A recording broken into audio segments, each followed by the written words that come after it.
All right, I'm starting a fresh tutorial here now. I'm recording the bouncing ball animation. Let me just show you what we have here. So this is the rig that controls the ball. It's just like a rope. So here now, this very one is called, if you look at it, it's called a master. That is the one that controls the ball. We use it to move everything. Then we have other smaller ones. This one. But now let us start. I press 1. For us to do this is the normal floor for the ball, and this ball is passing under it. What we just need to do is to grab it, put it in where it's supposed to be. Let's assume that it is this very place now. I scroll this thing down. So if we are bouncing the ball, let's just assume that the ball is falling from this very height. I move it to this very place. That is where I want the ball to fall from. I click A to select everything. I press I and select location, rotation, scale here in number 1. But let me extend the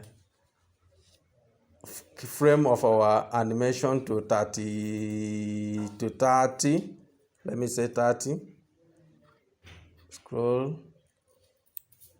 So then when we are in frame 30, I want the ball to bounce to the ground.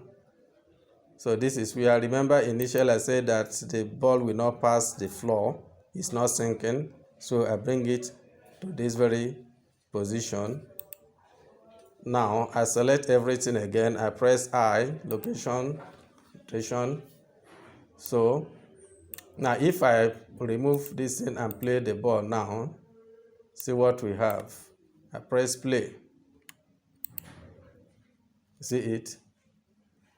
So, but it is taking this longer time now based on the distance, and in the principle of animation, we have distance affects how this object behave.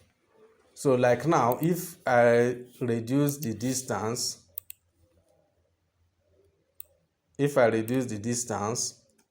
say like I bring it to 5. I bring it to 5 and animation at 6 and play it. Let's just see how it reacts. See the speed. Pam, pam, pam, pam, pam, pam, pam, like where Michael Jordan is bouncing the ball. But now let's go back to what we have initially to establish some fact. We go back to our this. So if you look at this ball now, as it is bouncing, there is something missing. When the ball is having an impact on the floor, it's supposed to, it is not even fully having impact with the floor. Let's just pick the master, bring it down. Good. So at this point now, I click, select everything, scale, rotation, enter the keyframe.